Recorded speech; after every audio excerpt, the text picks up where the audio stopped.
Morning everyone and welcome back to my YouTube channel let's discuss. दोस्तों आज हम पढ़ेंगे क्लास 10 सब्जेक्ट विज्ञान और वर्कशीट नंबर 65 जो कि आपका 9 दिसंबर 2020 के लिए है। तो विद्यार्थी अपना नाम लिखेंगे और कक्षा अध्यापक का नाम लिखेंगे। तो आज आपका एक नया चैप्टर स्टार्ट हुआ, जीव जनन कैसे करते हैं, जो कि आपका ये बहुत ही सिमिलर टॉपिक है, आपने क्लास 8th में भी पढ़ रखा होगा। तो आइए चलिए इसे अच्छे तरीके से प्रॉपर वे में डिस्कस करते हैं। किसी जीव को जीवित रहने के लिए जनन आवश्यक नहीं, लेकिन किसी स्पीसीज को अपना अस्तित्व बनाए रखने के लिए जनन आवश्यक है। यानी इंसान एक स्पीसीज है, इसे अपने जो है ना अस्तित्व को बनाए रखने के लिए, जैसे कि जनरेशन को ट्रांसमिट करने के लिए एक जनरेशन से दूसरी जनरेशन वंशानुगत को, इसके लिए हमें जनन आवश्यक है। ठीक है, अब देखिए क्या जीव पूर्णतः अपनी प्रकृति का सृजन करते हैं। जीव आकार एवं आकृति समान होने के कारण ही वे सदृश्य प्रतीत होते हैं। यदि शरीर के डिजाइन समान है तो इन डिजाइनों के ब्लूप्रिंट समान होने चाहिए। इसके सबसे बुनियादी स्तर पर प्रजनन में शरीर के डिजाइन के ब्लूप्रिंट की प्रतियां बनाना शामिल होगा। कह रहा अगर जो है ना आपका जो डिजाइन के ब्लूप्रिंट समान होने चाहिए, कब? जब शरीर के डिजाइन समान है तो। ठीक है, कोशिका के केंद्र में पाए जाने वाले गुणसूत्र के डीएनए जिसका डीएनए का फुल फॉर्म आपके एग्जाम में पूछा जाता है, डीऑक्सी राइबोन्यूक्लिक अम्ल के अणु में आनुवांशिक गुणों का संदेश होता है जो जनक से संततित पीढ़ी में जाता है। इसके बाद आप देख पा रहे हैं कोशिका के केंद्रक के डीएनए में प्रोटीन संश्लेषण हेतु सूचना निहित होती है। इस संदेश के भिन्न होने की अवस्था में बनने वाले प्रोटीन भी भिन्न होती है। विभिन्न प्रोटीन के कारण अंतः शारीरिक अभिकल्प में भी विविधता होगी। अतः जनन की मूल घटना डीएनए की प्रतिकृति बनाना है और संतति इसे वंशानुगत करती है। यानी डीएनए क्या होता है आपका, मुख्य रूप से जो है ना नए वंशों को जो क्या करते हैं, बढ़ावा देना है। अर्थात जैसे हम सब एक किसी वंशज के हम जो है ना क्या है मतलब बच्चे हैं। ठीक है, जैसे हमारे दादाजी होंगे, दादाजी के फिर दादाजी रहे होंगे, पापा जी हैं, पापा जी के पापा जी। तो इस तरह का जो लिंकअप है ये डीएनए के थ्रू होता है। डीएनए की प्रकृति बनाने की प्रक्रिया में कुछ भिन्नता आती है जो जैव विकास का आधार होता है। और संतति को इसका समान होते हुए भी किसी न किसी रूप में एक दूसरे से भिन्न होती है, और जनन में होने वाली यह भिन्नताएं जैव विकास का आधार है। अर्थात जनन में जो ये भिन्नताएं होती है वो जैव विकास का आधार है। अब देखिए विभिन्नता का महत्व क्या है ये आपको समझना जरूरी है, और ये आपके एग्जाम में आते हैं। अपनी जनन क्षमता का उपयोग कर जीवों की समष्टि पारितंत्र में स्थान अथवा निकेत ग्रहण करते हैं जो जनन, और जनन के दौरान डीएनए प्रकृति का अवरोध जीव की शारीरिक संरचना एवं डिजाइन के लिए अत्यधिक महत्वपूर्ण है। यानी डीएनए के जब प्रतिकूल का अविरोध जब होता है तो शारीरिक संरचना और डिजाइन के लिए वो इम्पोर्टेंट होता है, जो कि विशिष्ट निकेत के योग्य से बनता है। अतः किसी प्रजाति की समष्टि के स्थायित्व का संबंध जनन से है। और उदाहरण के लिए यदि एक समष्टि अपने निकेत के अनुकूल है तथा निकेत में कुछ उग्र परिवर्तन आते हैं तो ऐसी अवस्था में समष्टि का समूल विनाश भी संभव है।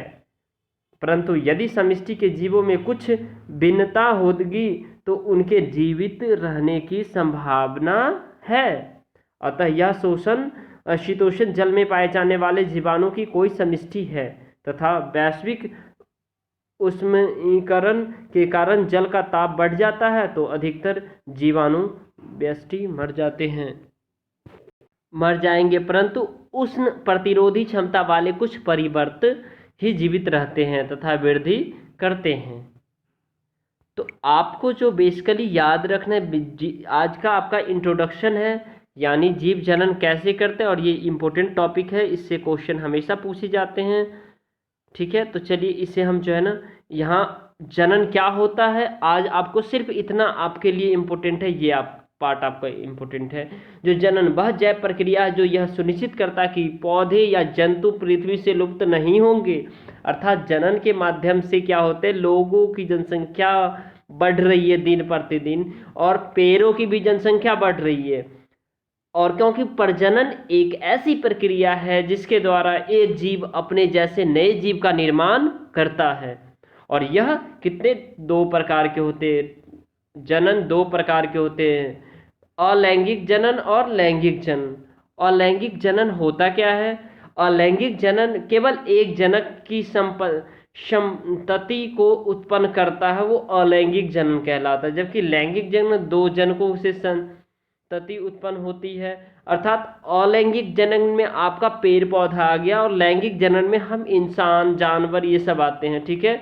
डीएनए का संयुग्मन नहीं होता है अलैंगिक जनन में, जबकि लैंगिक जनन में डीएनए के युग्मन में से डीएनए का संयुग्मन होता है और उत्पन्न संतति लगभग जनक के समान होते हैं। अर्थात आप एक पेड़ पौधे को देख रहे होंगे, आम का पौधा है तो आम का ही पौधा होता है, बट उसमें क्या होता है, उसके पत्ते सिमिलर होते हैं, उसके डार्ट वो तना वगैरह भी कभी कभी सिमिलर होते हैं, उसके जो आप फ्रूट वगैरह देखते हैं वो भी सिमिलर हो जाते हैं। तो ये सिमिलर हो सकते हैं अलैंगिक, जबकि लैंगिक जनन में सिमिलर नहीं होते हैं।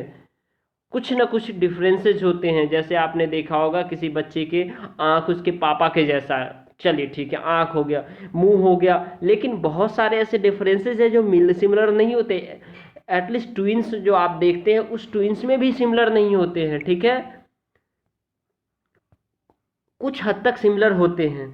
तो आइए अब इसके जो क्वेश्चन है इसे हम सॉल्व करते हैं। उस जैव प्रक्रिया का नाम लिखें जो यह सुनिश्चित करता है कि पौधे या जंतु पृथ्वी से लुप्त नहीं होंगे। जनन प्रक्रिया में डीएनए की प्रकृति बनने का क्या महत्व है और स्पीसीज में उत्तरजीविता के लिए भिन्नता क्यों लाभदायक है, और जनन तथा उसके प्रकार को परिभाषित कीजिए। यदि एक जीव युग्मक के संयोजन के बिना जनन करता है तो इस जीव द्वारा प्रदर्शित किए जाने वाले जनन का प्रकार क्या है, और कोशिका के केंद्रक में प्रोटीन संश्लेषण का मुख्य स्रोत क्या है। चलिए तो हम इस सभी क्वेश्चंस का एक एक करके आंसर देखते हैं। ये क्वेश्चन नंबर फर्स्ट है आपका, उस जैव प्रक्रिया का नाम लिखिए जो यह सुनिश्चित करता है कि पौधे या जंतु पृथ्वी से लुप्त नहीं होंगे। तो that is a part of जनन, जिसको जनन हम आपका चैप्टर है और ये जनन ही होता है, ठीक है। अब देखिए क्वेश्चन नंबर सेकेंड है, जनन प्रक्रिया में डीएनए प्रकृति बनने का क्या महत्व है, यानी डीएनए प्रकृति बनने का क्या महत्व है। तो जनन प्रक्रिया में डीएनए के अणुओं में आनुवांशिक गुणों का संदेश होता है और जो जनक से संतति पीढ़ी में जाता है तथा जनन की मूल घटना डीएनए की प्रकृति बनाना है। और जनन कोशिका में विभिन्न रासायनिक क्रियाओं द्वारा डीएनए की दो प्रतिकृतियां बनती है जो कि एक दूसरे से कुछ अलग हो सकती है। इसके बाद डीएनए की जो प्रतिकृतियां विलग हो जाती है, अलग हो जाती है, परिणामतः एक कोशिका विभाजित होकर दो कोशिका बनाती है। क्वेश्चन नंबर अब थर्ड देखेंगे, स्पीसीज में उत्तरजीविता के लिए विभिन्नता क्यों लाभदायक है। यह यदि एक समष्टि अपने निकेत यानी पारितंत्र के अनुकूल है परंतु निकेत में कुछ उग्र परिवर्तन यानी ताप जल स्तर में परिवर्तन आदि में होता है तो आने वाले समष्टि का पूर्ण विनाश संभव है। परंतु यदि समष्टि में कुछ जीवों में कुछ भिन्नता होगी तो उनके जीवों की जीने की कुछ संभावनाएं रहेगी। अतः विभिन्नताएं स्पीसीज यानी समष्टि की उत्तरजीविता बनाए रखने में उपयोगी होता है।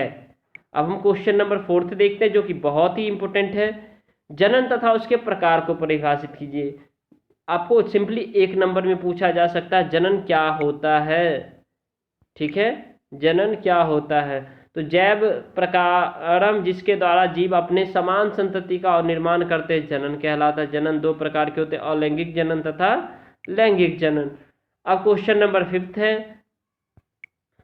यदि एक जीव युग्मक के संयोजन के बिना जनन करता है तो इस जीव द्वारा प्रदर्शित किए जाने वाले जनन प्रकार क्या है, अलैंगिक जनन है। क्या है, अलैंगिक जनन।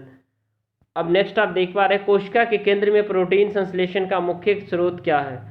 कोशिका के यहाँ क्या लिखेंगे, क्या है, ठीक है, तो डीएनए है। क्या है, डीएनए है। फ्रेंड्स अगर आपको ये वीडियो पसंद आए तो इस वीडियो को आप लाइक कर सकते हैं और हमारे चैनल को सब्सक्राइब कर सकते हैं ताकि आपको इसी तरह लेटेस्ट वर्कशीट मिलता रहे। Okay friends, thank you, thanks a lot for watching.